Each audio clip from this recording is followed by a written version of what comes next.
1404 کال کې نږدې 10 پروژې موږ په ښار کې لرلې چې له جملې څخه نن ورځ د یوې پروژې د ګټې اخیستنې مراسم لرو چې دغه پروژه په اوله او دویمه دریمه ناحیه کې موقعیت لري چې د برایټ بلډر ساختماني شرکت له لوري کارونه مخته تللي دي.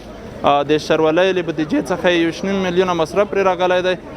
تقریبا تر 1400 مترو پورې سړک رغونه شوې ده. 920 متره لښتي جوړ شوي دي او دغه پروژه په 5 میاشتو کې کارونه تکمیل شوي دي. موږ په 1415 کال کې ډېر مجموع انکشافي پلان جوړ کړی دی چې له ناحیو څخه مو د ضرورتونو غوښتنه کړې ده. هغه ضرورتونه موږ په نظر کې نیولي دي. اولیا ضرورتونه انشاءالله د ښار داخل نه نور وځو.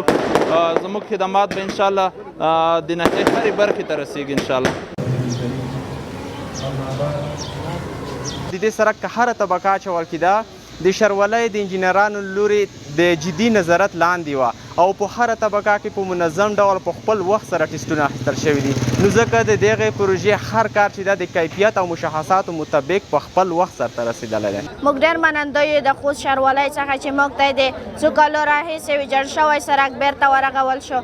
لکه موږ چې په ښوونځي ته به کله موږ راتلو دلته به دوړې وې په دې سړکو کې او ډېر به چټال و اوبه به وې نو دی به موږ ته ډېره ستونزه جوړوله.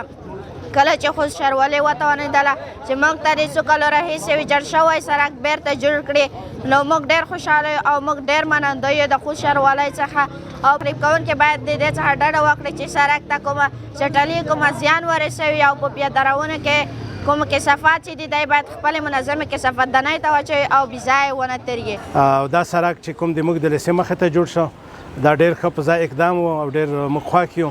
اوبه به ډنډ کېدلې دلته د اوبو هغه نچوړ نه ووتلی. ډېر خوښ یو. بیا هم په آینده کې هم د دوی د هغه نه داسې توقع لرو یو حلقوي سړک به یې تېر شي تر څو د خوست ولایت دا ګڼه ګوڼه کمه شي. د لار سیوه ډېره خرابه وه او ګردونه به وي او دلته به خاورې وي مریضۍ وي. اوس یې د سړک پخېدو سره ډېر سهولت راغی او خلک له مریضیو له چټلیو له هر څه خلاص وو. موږ له حکومته دا غوښتنه لرو چې په ښار کې او په ناحیو کې نور هم داسې سړکونه او داسې بنسټیز کارونه وکړي چې خلکو ته یې فایده ورسېږي.